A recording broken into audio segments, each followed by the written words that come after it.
launching a new Twilight Zone. Yeah. You were in a couple of episodes that were very classic, and I was wondering what you thought about the relaunch. You haven't seen it, obviously, but can you tell us a little bit about those days of shooting the Twilight Zone episodes that you were in? Because I think you were in a couple of them, right? A couple of them.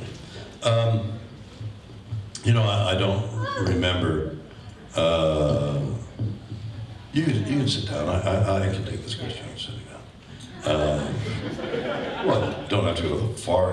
Don't leave the room, for Christ's sake. Having asked the question, he leaves the room. Wouldn't that be fun? Every time someone, I see you, I got you. What's happened is the way Twilight Zone worked and these episodic, what's the word I want, where it's one show every week. What? Anthology, that's the exact word.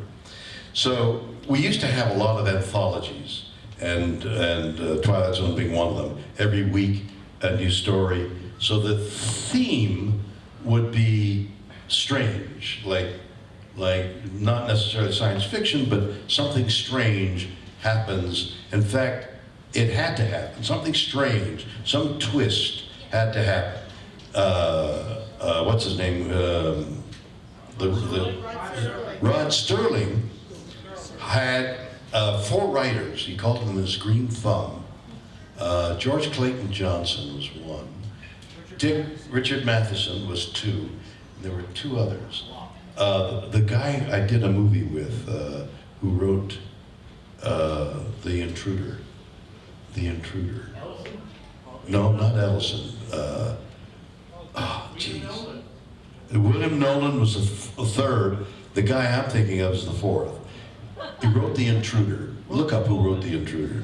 Well, the reason I'm saying that is that guy wrote a number of them, and I wanted to give you his bizarre life story. So we went from anthologies to nowadays, and I'm actively trying to sell shows, and I'm this close to selling a number of shows, including animated shows. I know this is comic books as well. I'm actively trying to sell shows that are animated in one type of animation or another. We all know Flash, but then there's 3D, and then there's cells, and I mean, it just goes on. The different types of animation used in films. So there's this anthology show. We're very popular in 20 years ago. What's happened now is the networks, all the people that exhibit Hulu and Google, and people who want to exhibit want something like 6 or 8 hours of something.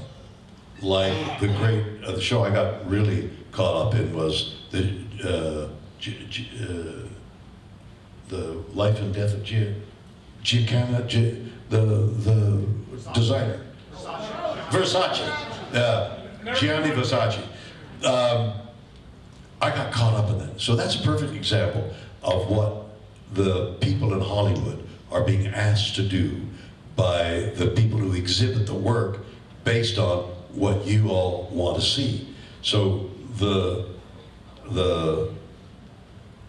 distillation of what you've told in one form or another, told the people who are responsible for the networks that you watch, have come to the conclusion that what you guys want, what American audiences want, is like Gianni Versace, 6, 8, 10 hours of an event, and then that's the end of it.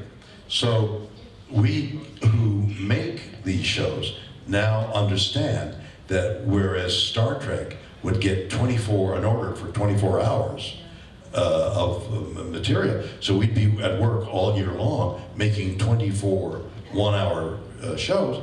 Now it's 6, 8, 10 shows, and it's much more limited, and that's what the audience wants. So anthology shows like Twilight Zone are no longer popular. And the fact that they're resurrecting resurrecting Twilight Zone with all those wonderful half-hour twist stories. One of them, well, the two that I was on was seeing this Czechoslovakian acrobat on the wing of an airplane.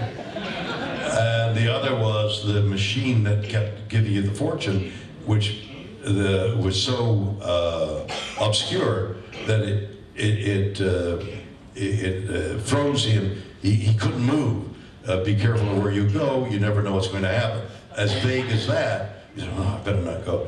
So those wonderful story ideas, and there were so many of them by these guys. Has anybody looked up The Intruder? Roger Corman. What? Roger Corman. Roger Corman. No, Roger Corman directed it. Charles Beaumont. Charles Beaumont.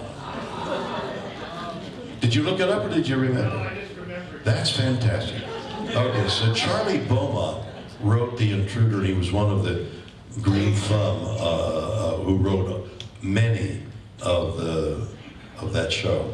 Charles Beaumont wrote a book called The Intruder, in which a guy from New York City goes down to the South and during integration and rouses these small towns to fight against integration.